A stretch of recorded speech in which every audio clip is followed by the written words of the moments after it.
ಮಂಡ್ಯದಲ್ಲಿ ಇವತ್ತು ಸರ್ಕಾರಿ ಕಾರ್ಯಕ್ರಮಗಳು ಮತ್ತು ಒಂದು ಖಾಸಗಿ ಕಾರ್ಯಕ್ರಮ ಇದೆ. ಹಾಗಾಗಿ ಮಂಡ್ಯಕ್ಕೆ ಬಂದಿದ್ದೀನಿ.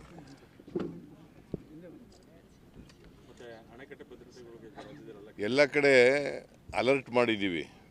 ಬಿಕಾಸ್ ಯಾವ ಗಳಿಗೆನಲ್ಲಿ ಏನಾರು ಆಗ್ಬೋದು ಅನ್ನೋ ಕಾರಣಕ್ಕೋಸ್ಕರ ನಾವು ಮುನ್ನೆಚ್ಚರಿಕೆ ಕ್ರಮವನ್ನು ತಗೊಂಡಿದ್ದೀವಿ.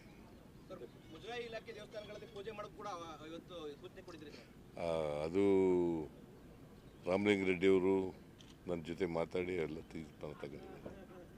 ಸರ್, ರಾಜ್ಯಾದ್ಯಂತ ಬಿಜೆಪಿಯವರು ಇಲ್ಲಿ ಪಾಕಿಸ್ತಾನವ್ರನ್ನ ಇದು ಮಾಡಿಲ್ಲ ಅಂತ ಹೇಳಿ ಮನವಿ ಕೊಡ್ತಾ ಇದ್ದಾರಲ್ಲ, ಎಲ್ಲ ಗಡೀಪಾರ ಮಾಡಿದ್ದೀವಿ. ಯಾರ್ಯಾರು ಇದ್ದಾರೆ ಈಗ ಮೈಸೂರಿನಲ್ಲಿ ಇರೋರು ಕೋರ್ಟ್ಗೆ ಹೋಗಿದ್ದಾರೆ. ಅಂಥವ್ರು ಯಾರು ಇರ್ಬೋದು ಅನ್ನೋ ಕಾಣಿಸುತ್ತೆ. ಅದರ್ವೈಸ್ ಎಲ್ಲ ಖಾಲಿ ನಂಗೆ ಗೊತ್ತಿಲ್ಲ. ನನಗೆ ಖಚಿತ ಮಾಹಿತಿ ಇಲ್ಲ ನನ್ನ ಹತ್ರ.